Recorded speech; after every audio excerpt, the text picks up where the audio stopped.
Hello and welcome to another of the series of conversations that I hold in public between myself and the Chief Constable to ask her questions that you've submitted that are on your mind and to engage with her about some of the issues and to ask her questions that I hope the answers will inform you in the pressures on policing, in understanding what we do to keep us all safer here.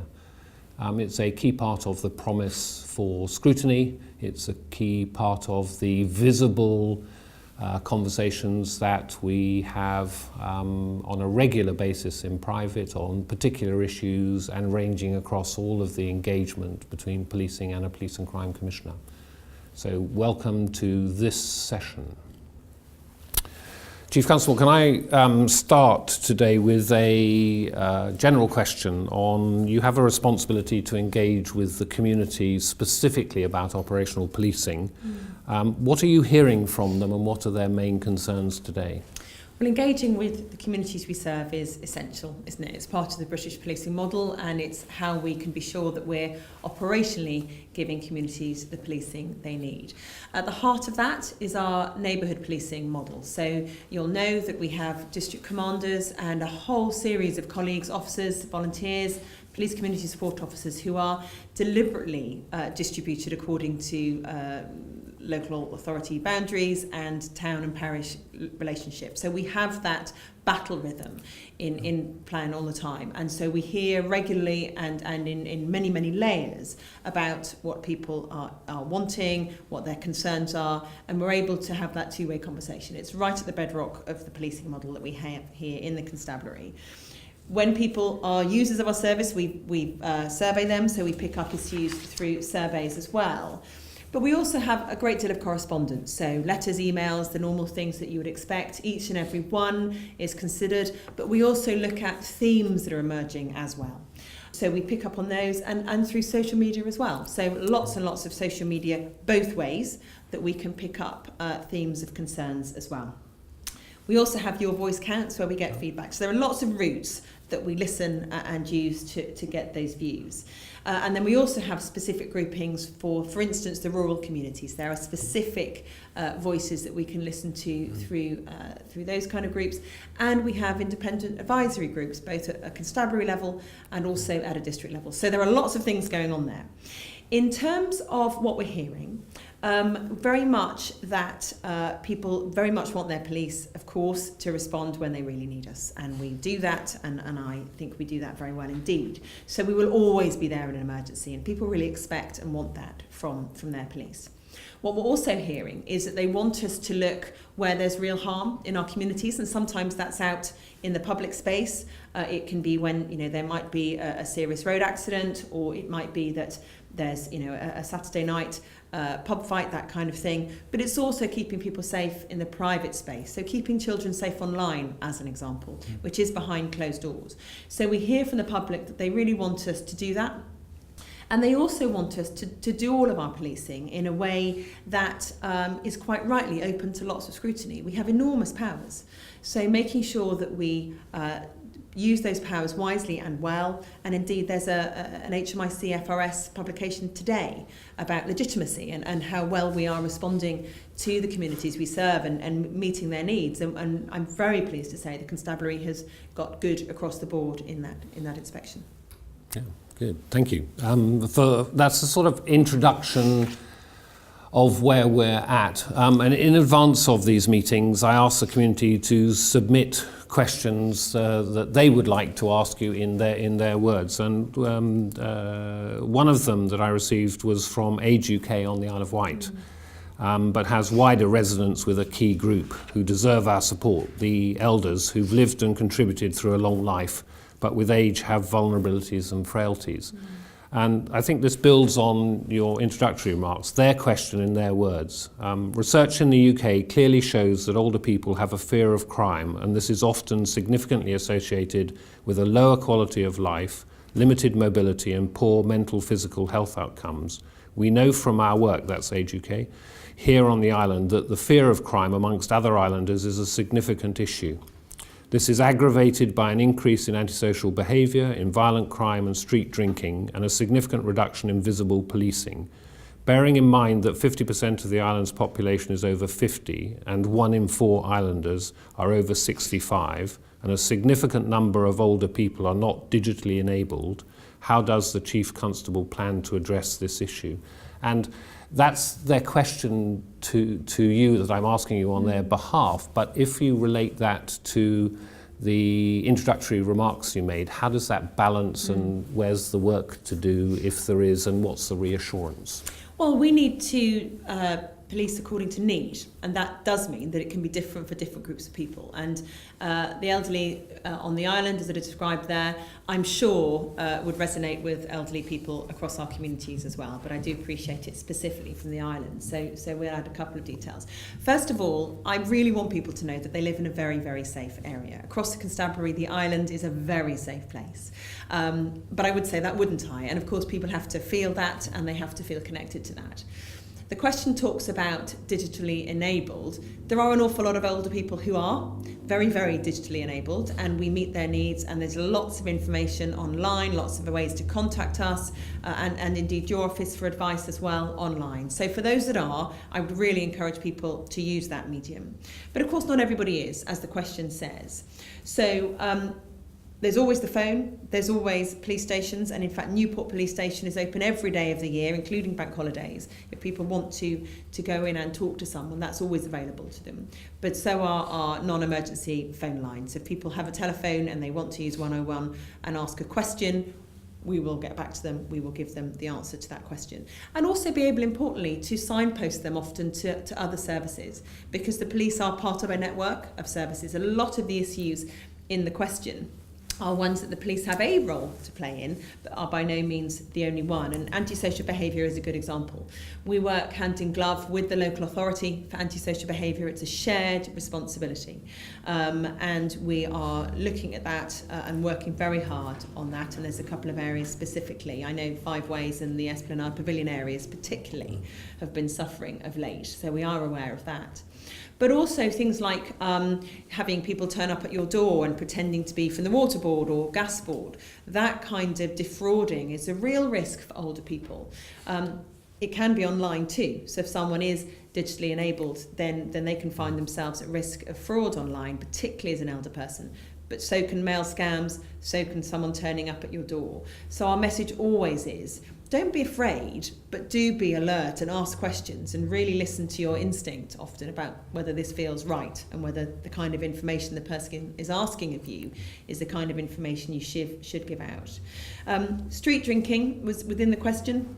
I know that's been a concern in Newport, in the Church Lytton area particularly, and there's a link between street drinking and antisocial behaviour.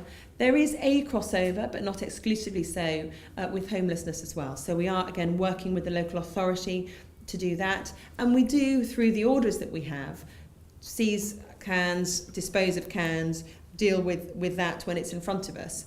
But of course the real success is stemming the tide of it and really stopping people feeling the need to live or to choose to live or to find themselves living in that way. So it's a question not just of moving someone on, it is a question of trying to stem that need to live like that in any event. I've spoken about Newport Police Station being open all the time. But we also have lots of public meetings, and I would really encourage people, if they can, to attend those. And if they can't, if mobility is an issue, get someone to go there for them, get someone to raise the question for them. That's still absolutely fine.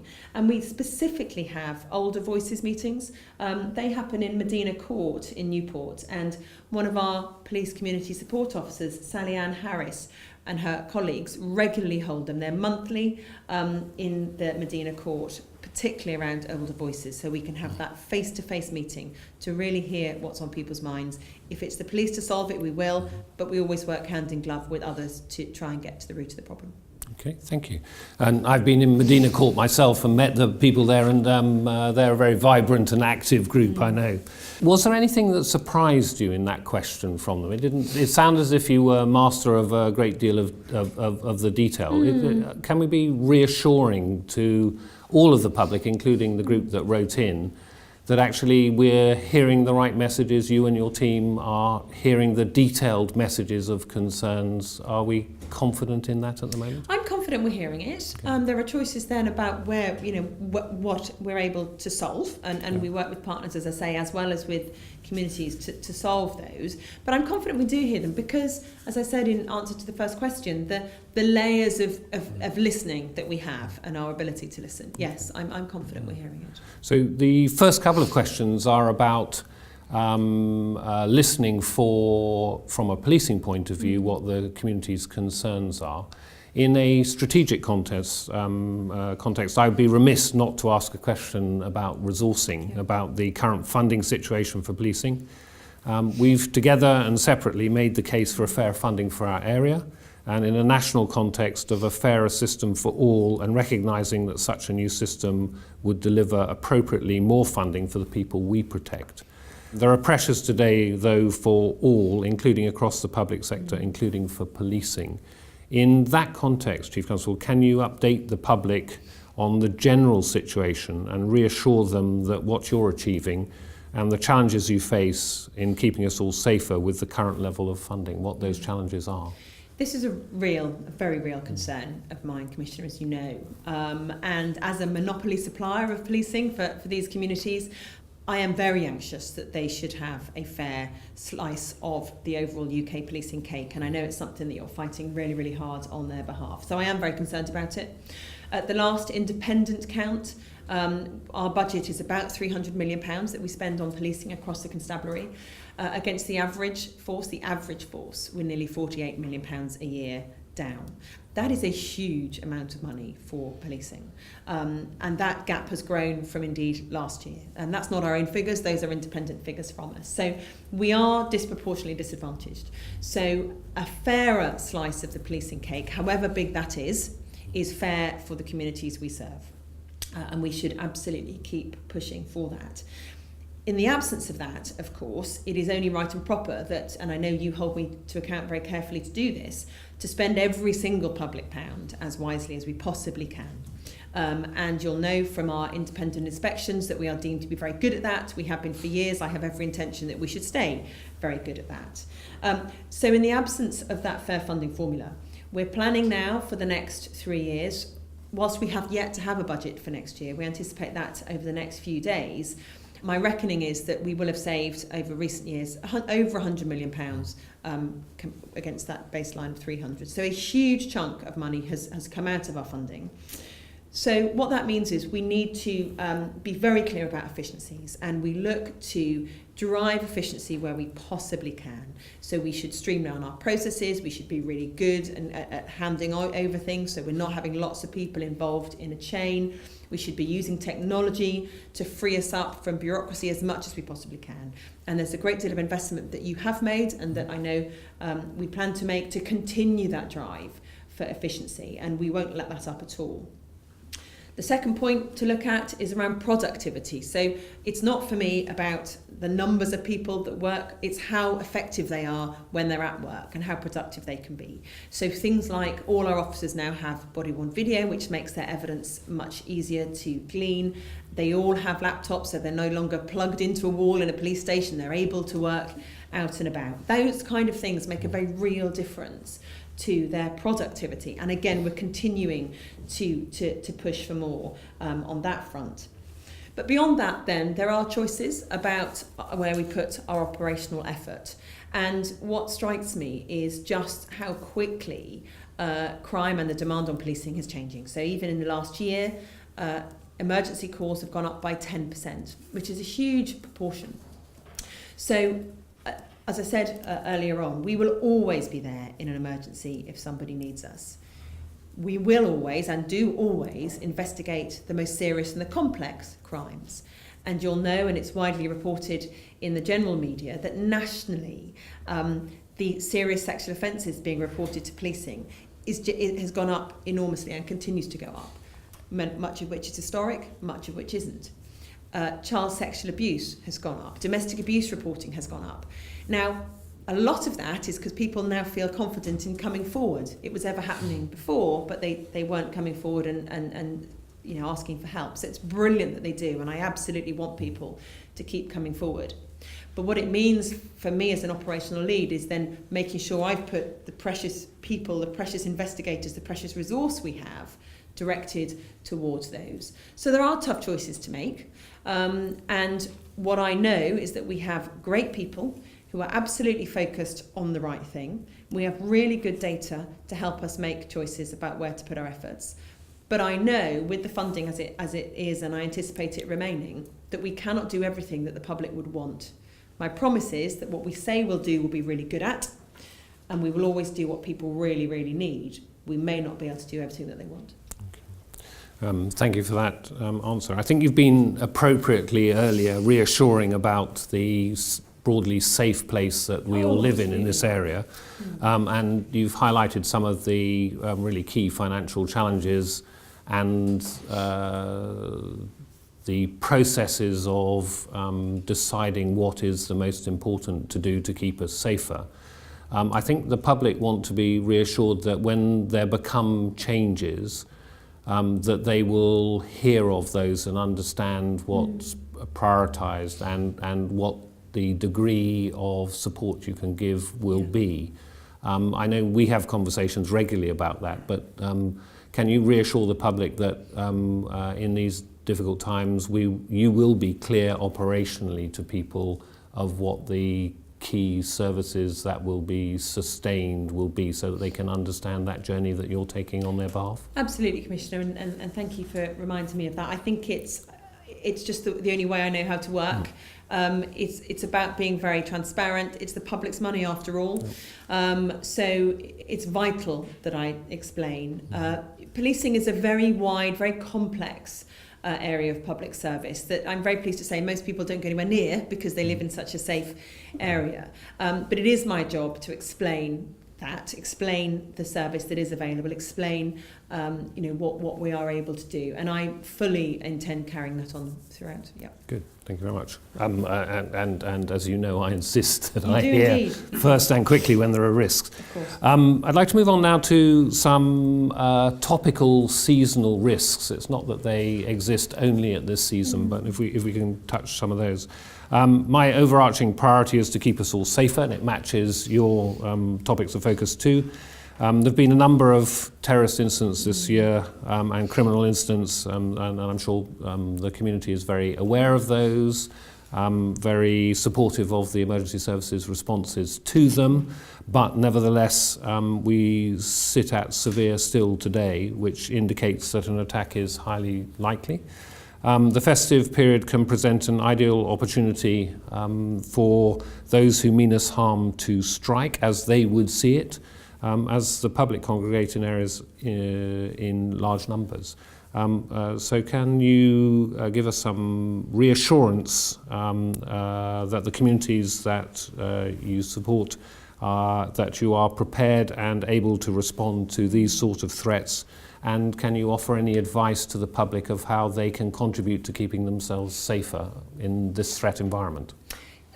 Yes, thank you. It is sadly the new normality for us all, and we've seen the events of this year close to home and of course globally, and we know and we fully anticipate this threat level is here to stay for some time. A huge amount of police effort is stopping bad things happening. So a huge amount of what we do is good intelligence, swift intelligence sharing, good planning, good practicing of those plans, which we hope never to have to put into place. But I'll give you some detail of what that means. So the counter-terrorism effort in this country is a national system. It is, in my view, the best in terms of sharing intelligence swiftly, tasking both from the national right down to the very neighbourhood and back up again. It's very light on its feet. It's very good at it. And has learnt to be so, of course, because of the need. So it is a national system, but we're very, very connected locally, and we get good information and we feed good information in. In terms of responding to events, this year has seen, sadly, so many, and officers and staff from this constabulary have been directly involved. They were on scene in some of those within hours, and many stayed operationally working for many weeks after the event. So we have had first-hand experience of dealing with what's happened across the country. And that's what I think people would expect. They would expect this to be a national response, and this constabulary is ready and stands ready to play its part. As indeed I'm confident we would get the help if, heaven forbid, we need it in our area, and let's hope that that never happens. So locally, all our officers and staff have training. It is regularly refreshed as to what to do should something happen here, and I'm very confident that they do, and we exercise that well. But as I say, so much really of our effort as well is stopping the attacks in the first place. So we have specialist security advisors who advise businesses, other sectors, how to keep themselves safe, what their plans should be like, how to test those plans and to make sure they're robust. We have, as you know, through your funding, increased our armed officers, so we know we can get more armed officers more quickly to everywhere within the constabulary than we could up until a couple of years ago. And of course that takes time to build in, but we've done it and we've achieved the uplift that we said we wanted to do. We look at where the threats are. So over this Christmas period, we deploy armed officers in a reassurance capacity to all of our crowded place events. So where there's lots and lots of people gathering, then we do that, and people will see armed officers on patrol in shopping centres and places like that. And part of your question was just how well received that is. It's been extraordinary this year. For our armed officers, years ago, if someone saw an armed officer away from an airport, they'd wonder what had happened. Now, the public, I know, they tell me, are hugely reassured to see them there. So that continues, and that's something that will continue over the festive period. There's online toolkits available, and our neighbourhood teams are responsible for promulgating that, raising the awareness of that, the simple things that people can do to keep themselves safe.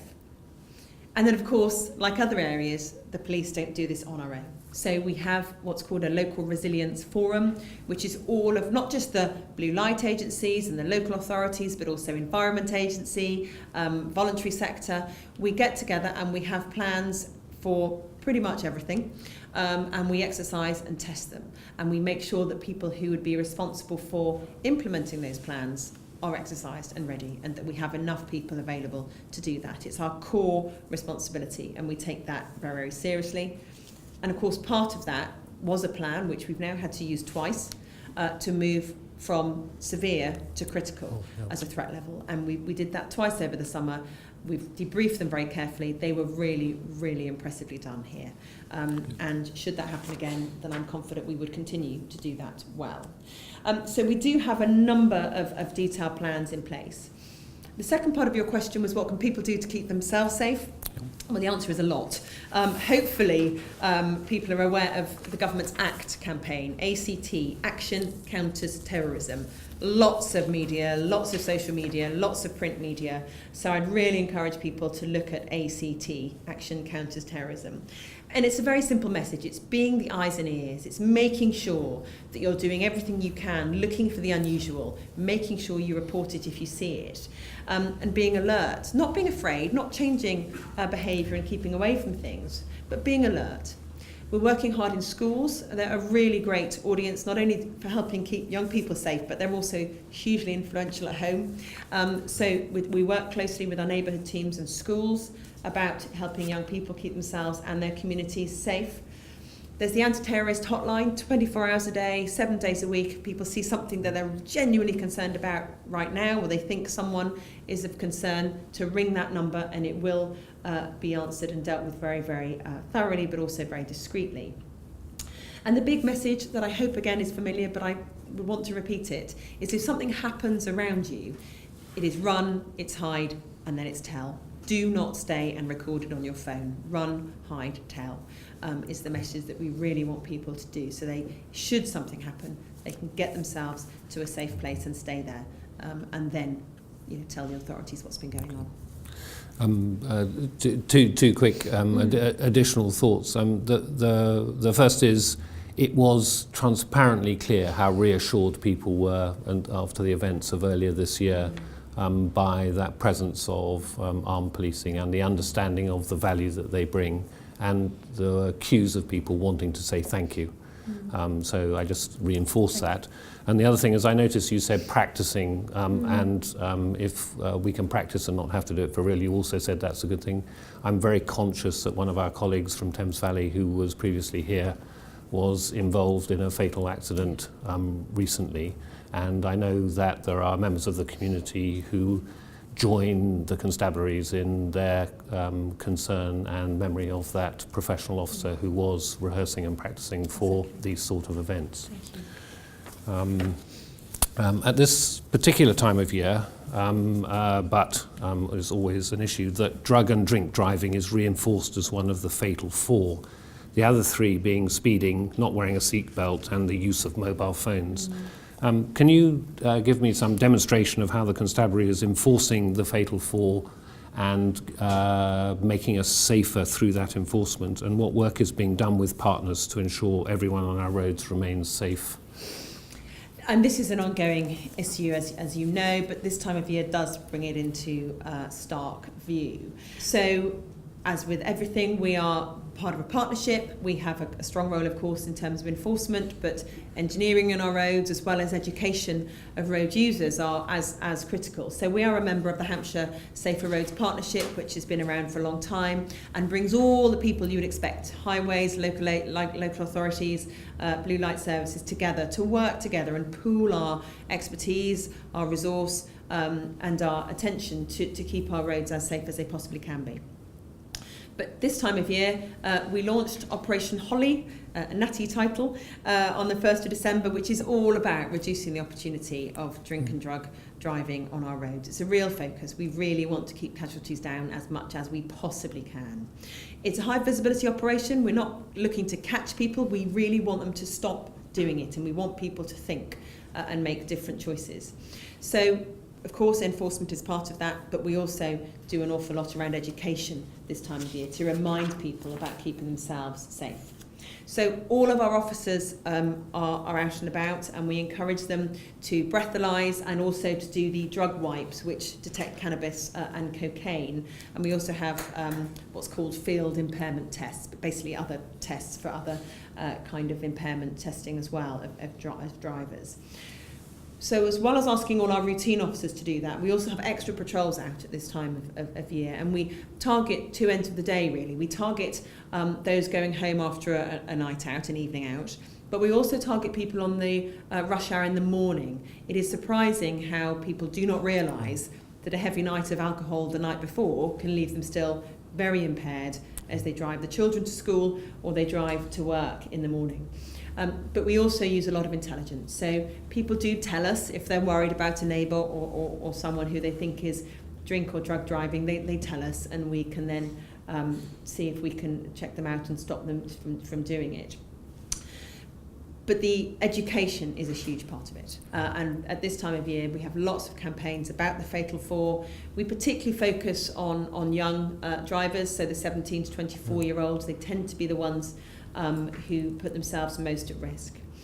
And actually, for those young drivers, and sadly for military personnel as well, interestingly, road traffic collision is the most single greatest cause of death, which is tragic every single time it happens.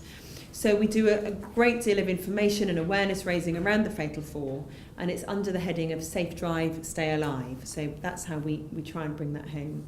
And we presented to 20,000 young drivers or young people across Thames Valley and Hampshire in recent months and years. So we're really trying hard to do that. We have some useful tools, one of which is called the morning after calculator, so you can work out what you've drunk and the impact they may well have.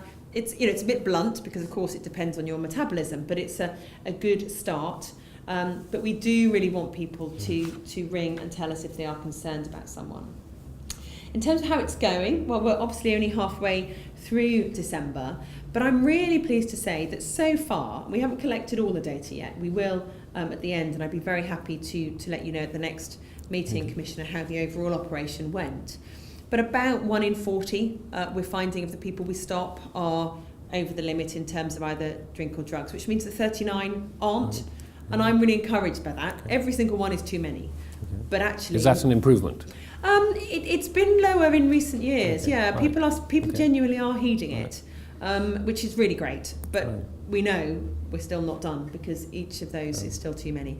But yeah, so 39 out of 40 so far are doing as we would all want them to. But as I say, we'll collate all the figures as the time goes by. And should we say out loud, do you reinforce the view that if you think you know the 1 in 40 that might, if they were stopped, not pass the test, peer group pressure is a valuable thing? Please stop people taking that risk. Yeah, absolutely. Please stop people. It absolutely is not worth taking that risk. That's a very practical life and death description of risk. Cyber and online fraud is a constant threat, but there's a particularity of people shopping online as we approach Christmas, and people trying to intervene on that.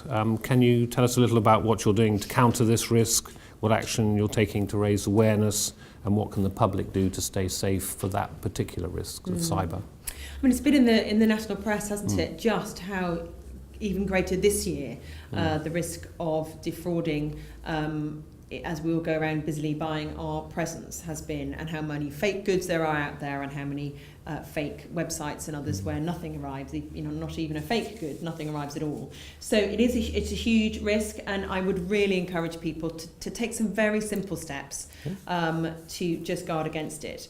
And it's a real violation for people. Not only do people lose their money, but actually there's the risk that some of the fake goods can have, electrical fires and that kind of thing, if they haven't got the right safety within them.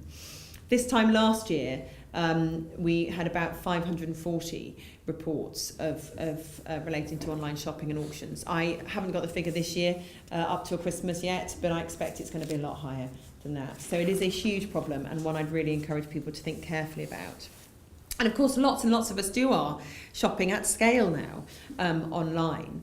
And so therefore, where that's happening, there are criminals who will exploit it and will look to be very clever at looking to exploit it. So the simple things are to use a legitimate website. And sometimes you have to check really carefully. There are very good fake websites out there.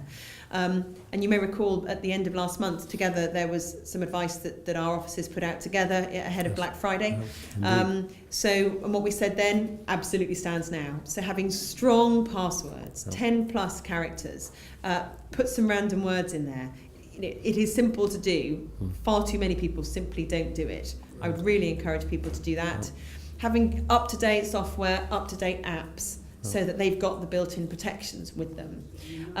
Don't give your credit card details out unless you're really sure. And then look for the little padlock in the corner. We all know what that looks like, so look for it and check it's there.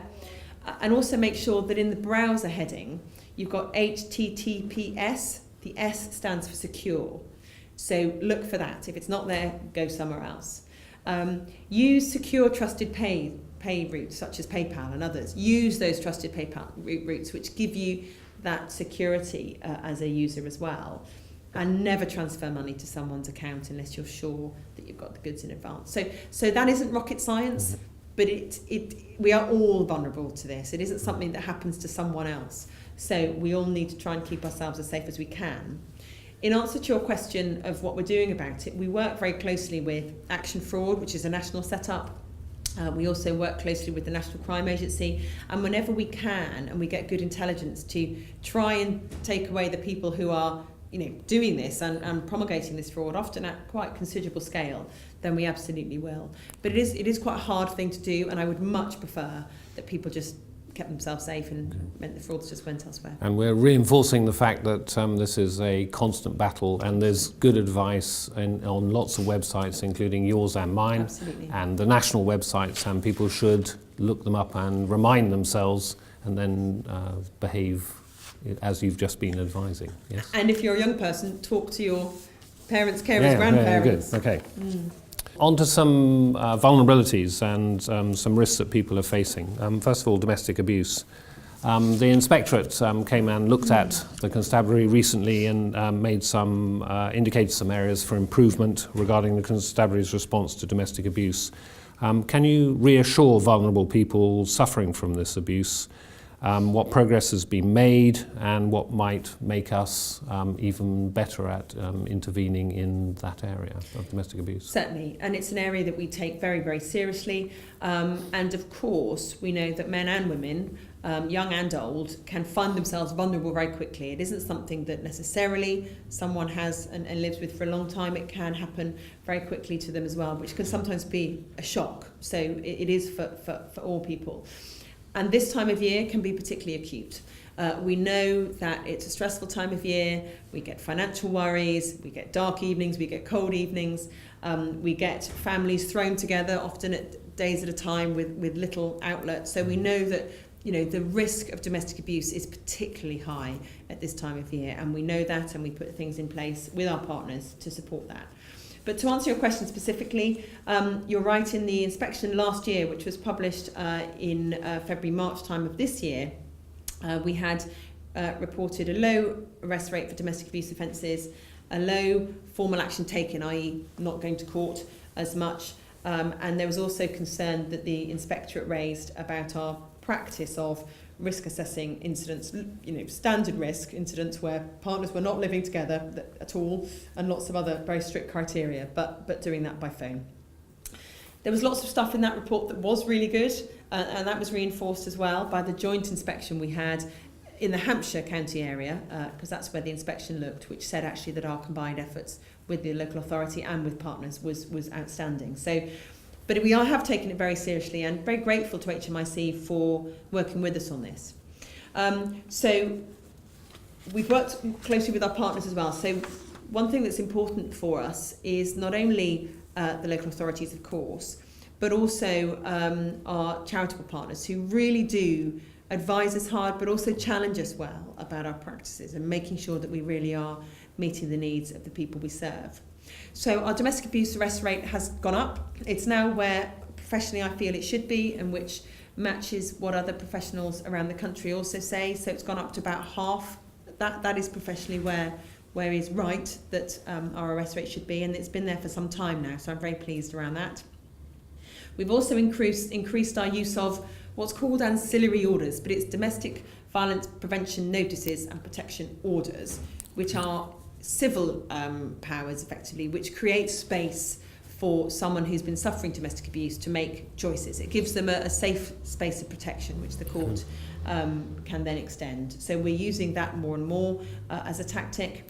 And we've also, with the CPS, looked to take more cases to court. And again, that's a shared responsibility that we have with the Crown Prosecution Service.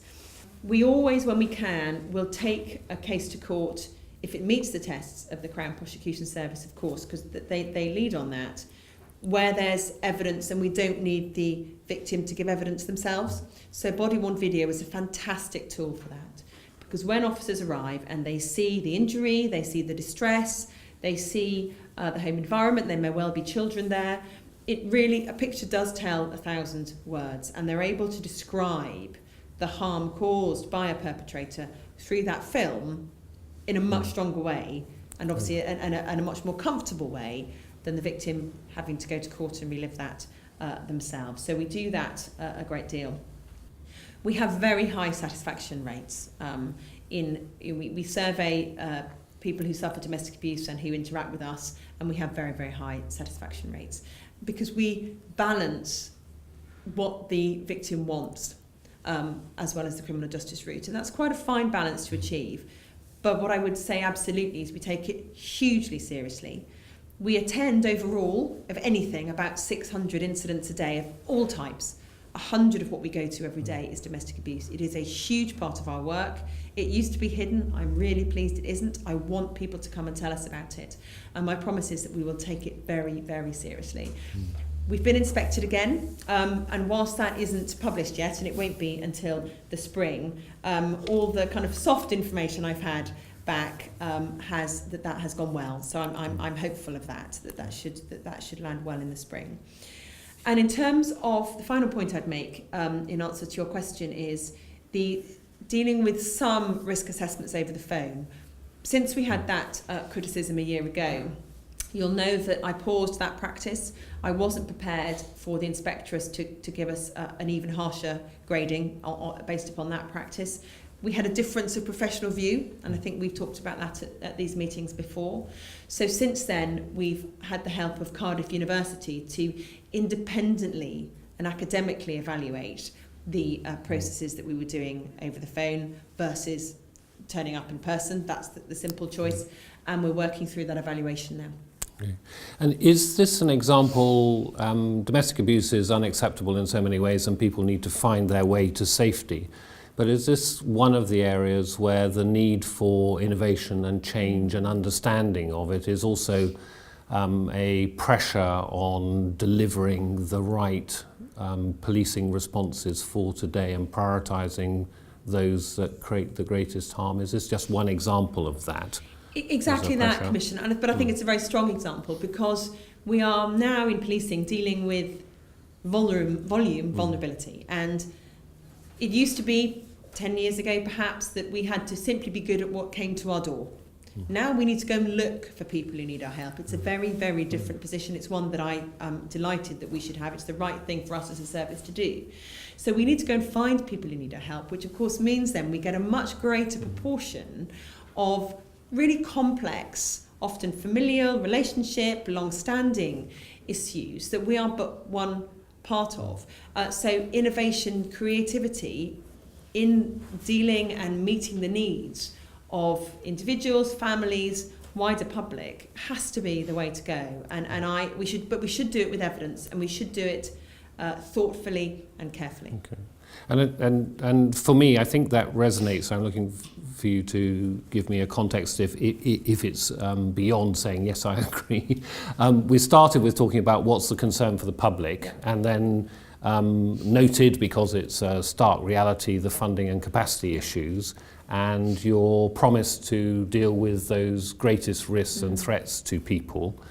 The need for change to achieve that in the right way to win, to make the right outcomes, it must be on your mind regularly and routinely, isn't it? Absolutely, yeah. Exactly that. And that's part of the art of my responsibility, I think. Okay. And in the same way, moving on from that, another pressure from the community is about both domestic burglary and commercial robberies that are topical at the moment. Residential burglaries are increasing across our policing area, and Christmas is a pressure on that because there may be attractive goods and empty homes or those sort of things. What are you doing to tackle this increase, and what specific crime prevention advice can you give to help the public stay safe in the domestic burglary environment, or the risk of? So house burglary or domestic burglary. House burglary, I need to give quite a dull explanation about what's changed, and it is dull, but the rules which whereby police forces need to record a crime have changed. So it used to be, in simple terms, that if someone broke into your house, that's a house burglary, of course, but if they broke into your shed, it wasn't. Or if they broke into your garage that wasn't attached to your house, it wasn't. It was still crime, but it was a non-dwelling burglary, not in the house, effectively. Now that's changed. So all of those are lumped in together as house burglaries. So when someone looks at the course data, it's now impossible to tell and impossible to compare one year against the other. Okay. So in real terms, there are the same number of burglaries this year as the house burglaries of the same type as there were last year, but the data doesn't show that. So that doesn't help. If someone is looking at data, crime data from the public, it's not an easy one to understand. Of course, as the years go by, we'll have a year-on-year comparator, but we don't have it, sadly, this year compared with last year. So genuinely, because we do the double checking of exactly what's been broken into, the numbers of homes that have been violated in that way is the same as last year. Each and every one is still too many, but it is still a very rare crime around our area. We had about 3,500 houses broken into. We have nearly 700,000 homes. Everyone is too many, I accept that, but it is very, it's a low crime risk in the areas that we serve. So, but we do an awful lot to stop it happening in the first place. We encourage people to help themselves stop it happening, and of course what we do should it happen. So, should someone be burgled, we have really good investigators, we have really good scenes of crime officers, the ones who go around dusting things and looking for DNA, and they move into action really fast, and we make every effort to try and find out the perpetrator and to bring them to justice and stop it happening again. So we do that. We know having your home burgled is a really, really invasive, horrible thing to happen. We also look at where there's patterns. So we will find a pattern of burglaries happening, and we'll look to try and get ahead of that. We use our information, our intelligence, our data to work out where the next one might be and get ahead of it. It's what you'd expect us to be good at. So we have targeted patrols, both kind of openly uniformed, but also plainclothes people as well. And we will also, if we have a spate of burglaries, get our neighbourhood policing teams and our alert systems out fast so that we can get information out to people. Neighbourhood Watch is a brilliant network for this, to say, you know, there's vulnerability in your area, please keep alert. We also often know who the burglars are, unfortunately, and part of our job is to break the cycle of offending, to stop that. So we have specialist colleagues who work in the offender management teams, who work alongside prolific offenders and try and keep them on the straight and narrow. It's a mixture of carrot and stick, but their job is to try and keep them away from offending. So we do work with that cohort, and we do know if they're starting to wobble and to get near offending again, and we can put various interventions in place. But when crimes do happen, our investigators will work, and they work really closely with our neighbours as well, because house burglars don't necessarily burgle on their own doorsteps. They can spread geographically. And one good example that I'll share with you is we had a series of house burglaries, over 50, across Hampshire and into Sussex. There was no direct evidence, so we had no fingerprints, no DNA left at scene or anything like that. But we had lots and lots of circumstantial evidence, lots of things giving a flavour, but not a strong finger to point at any one person. So we investigated that for a long time, took many, many months. And then we used things like ANPR, the automatic number plate recognition system. We looked at the kind of vehicles that known burglars in our wide geography were using. And we started to see patterns of a vehicle turning up near those burglaries. And in fact, this person was a known offender for other types of crime, not burglary, interestingly. He hadn't been convicted of burglary before. But through that kind of technology, we picked him up. He's gone through the court system. But as importantly, the crimes have stopped. So we do a great deal. We take it very seriously. And at the beginning, when I talked about always focusing on the crimes that really harm people and really cause that distress, house burglary is absolutely one of those. Okay. What I hope is that those that find their way to watching this interview will be informed by that. Can I be clear that in all that I hear, the message you've just given professionally doesn't land with the public? Right. And the rumour of it being less dealt with than the community would wish is one that is like wildfire, and I'm sure you know that because you hear the voices, many of them that I do. I think it would be a reasonable challenge for me to give you on behalf of the public to say, can we look at how in the world that we inhabit at the moment and the protection that you and the Constabulary give, that we look to increase the ability for people to find the right voice, to set their expectations and to understand more. Because I think you quite rightly said, here's the dull but important description at the beginning. I think there are people in the community who are feeling stressed by those experiences and perhaps not able to find the context. And I think that's something to work on. I don't know. Very happy to do more on that. I mean, I do hear that. I also hear and get lots of letters and emails thanking officers and investigators for the outstanding both initial response but also subsequent investigation. So I think there's a balance to that. But I do accept that challenge. And of course, at this time of year, I would really encourage people to do things like have a light on, tell the neighbours when you're away, don't leave your Christmas presents in full view of the windows. All of that stuff. Please do it. Good. And thank you for the detailed explanation and the appropriate professional explanation to inform people. And I think that's really key to do that. Keep doing that. There's also an issue in the commercial side and a spate of people with weapons involved with that too. Yeah. Reinforcing the statement about house burglary and the process you just said, what should the public expect from the police if they either experience a robbery or live in a community where robbery is being committed in the business environment, the public domain rather than home? Sure. I mean, robbery, which is theft with violence, that's and it's the violence piece that gives it that name, but also, of course, sets it apart and makes it so traumatic. It is very rare, but there has been a recent spate, which I'll talk about in a moment, but it is very, very rare. Talk about commercial, so robberies in a business environment over the year, we have about 100 a year. 100 too many, I accept that, but it is very, very rare. When it happens, and when we've got robberies with violence, we do a number of things very fast, and I'll come on to the operational response. But as importantly, we get the messages out. We have really great networks with businesses of large, small and medium in the middle, through individuals, through Neighbourhood Watch, through Business Watch. We get that out really fast and we keep people informed. It's not just a one message. We keep repeating what we know. If there's vehicles that we're starting to know about, if there's descriptions of people we're starting to know about, we'll get that out really fast because we want two things. One is for people to be the eyes and ears, to, if they see that person, that car, to tell us, but also then to be that little bit more vigilant to keep themselves and their businesses safe. So we do use that really, really effectively and really quickly. The recent example, which was a real concern, was a robbery series predominantly around the Southampton area over recent days and weeks. So we knew we had a small gang doing that. We knew they were very prevalent. We knew that they were prepared to use violence.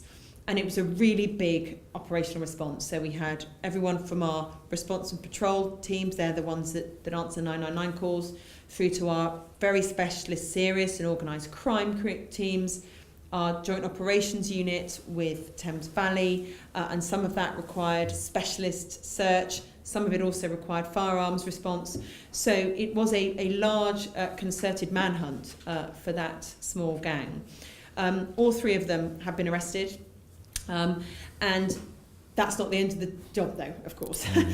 The investigation continues, and that's continuing as we go. But all three of them have been charged with conspiracy to rob and burglary, and ranging from the dates of the end of November up until the early part of this month. And all three of them are remanded awaiting trial. So it doesn't happen very often. If it does happen, we get the information out fast. But we will absolutely throw everything we can. We do not stand for people in our communities who are prepared to threaten and use violence to get their way and to burgle and to rob. Thank you very much. And an answer to a range of questions that the community have asked me and that I've tried to balance to help draw out to your voice on the choices and the threats that we face and the responses and the prioritisation for that in the context of there are some challenges in resourcing and skills and changes in what criminal behaviours are. And I hope that one of the things that will come out of today is that your professional operational voice independently keeping us safe, delivering the policing service with your team will be better understood for the pressures in particular areas and how they interrelate and how they go. On to my last question, you might be pleased to know, and perhaps an easy one for you. I'm very proud to have a youth commission here. The young people are brilliant, and I enjoyed meeting this year's intake and returning members last weekend.